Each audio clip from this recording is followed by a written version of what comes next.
Hey bro, how we doing? The new update dropped and it feels like the devs finally looked around, heard the noise from players and said, all right, let's clean this up and make the experience actually flow the way it was supposed to from the start. And instead of throwing in giant expansions or brand new areas, they went for something more meaningful. They reshaped the way the game feels moment to moment. That might not sound as flashy as dropping a big DLC, but honestly, the difference it makes once you're actually in there controlling your character is wild. So let's just walk through what changed, what those changes really do, and how the whole vibe of the game shifts because of them.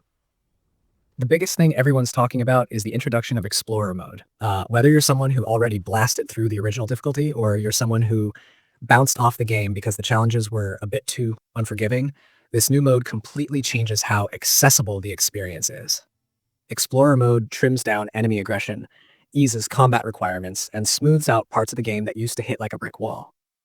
But it doesn't do that thing some games do, where the easy mode feels like the game is playing itself for you. It just makes the experience inviting.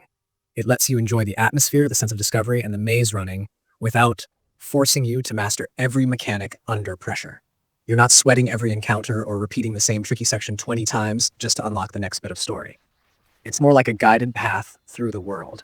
And if you're the type who plays to explore and absorb rather than to suffer, this mode might be your go-to. But don't worry, if you're one of the players who thrived on the original challenge, that mode is still there untouched.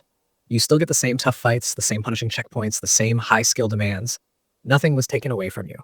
Instead, the game now respects both groups, those who want the difficulty as it was, and those who want a smoother, more laid-back journey. Now, the next thing they polished is something players have been yelling about since the beginning: mini puck control inside the maze sections. You know exactly what I mean if you've ever felt the little thing skidding or overcorrecting or just not doing what your thumbs clearly told it to do. Those tight paths and narrow jumps already demand precision, and having control feel even slightly mushy can turn a fun challenge into straight frustration. This update goes right for that.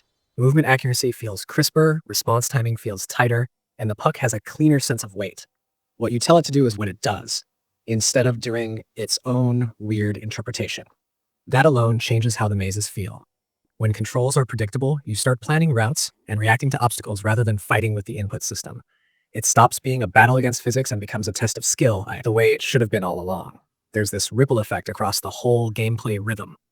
When movement feels better, everything feels better. You're not being punished for tiny mechanical inconsistencies, you're being challenged for your decisions. And that's the good kind of challenge, the kind that feels fair. Another major point is the quality of life improvements around saving and fast travel.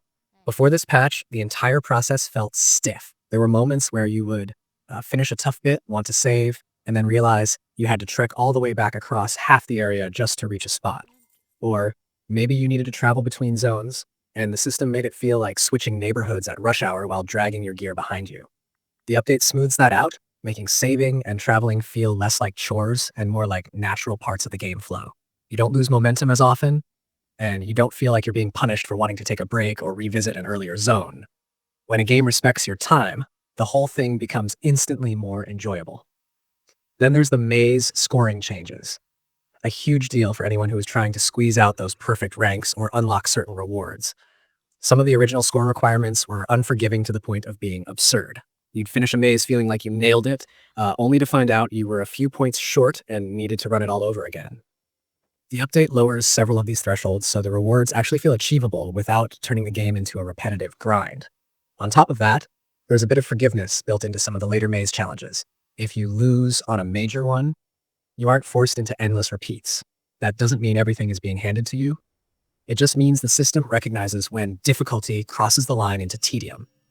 These balance changes hit exactly where they needed to. The reward system now feels like it's encouraging you rather than holding you hostage. You get a sense of progress even when you aren't perfect, and that's a much healthier design choice.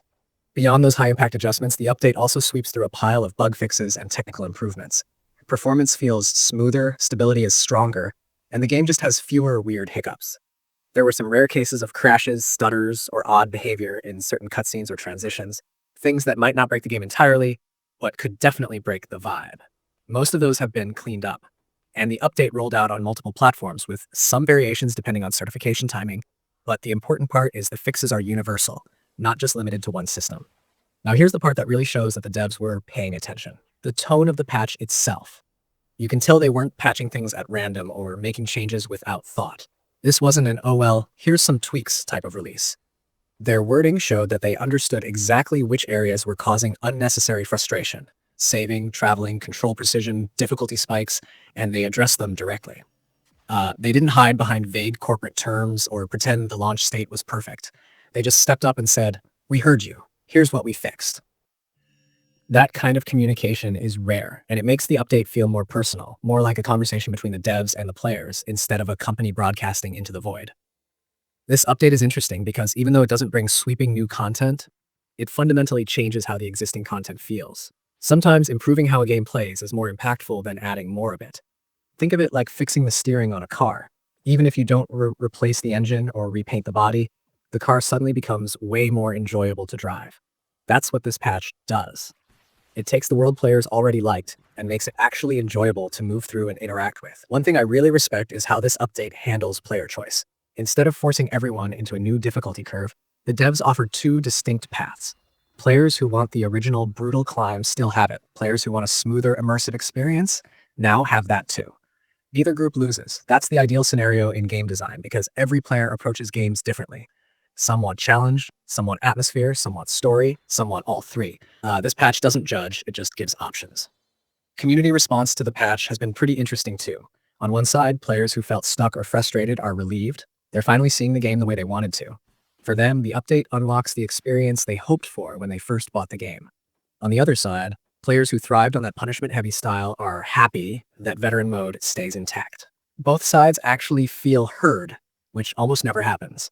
And then you've got the middle group, the people who liked the game but wished certain parts ran better, controlled better, or wasted less of their time. For that group, the update is like polishing foggy glass. Nothing new is added, but suddenly the view is clear. There's a sense of refinement across the whole game now. Mazes feel intentional instead of chaotic. Movement feels dependable. Progression feels fair. The storytelling beats land better because you're not constantly annoyed by mechanical roadblocks. And when all those small pieces line up, the entire experience feels more coherent. What's cool is that this patch also opens the door for more people to experience the game. Before, some players might have given up or decided it wasn't for them after the first difficulty spike or the 10th maze restart. Now, those same players might stick around, finish the story, and actually get to the parts of the game that show why fans loved it in the first place. A more accessible game isn't a weaker game, it's a game that more people can appreciate in their own way. And honestly, that's the strongest part of this update. It respects your time, your playstyle, and your patience. It doesn't assume you want to be punished, but it doesn't remove punishment for those who enjoy it. It doesn't force you into long walks back to save points, and it doesn't make you repeat mazes like a chore. It just gives you room to enjoy what's there.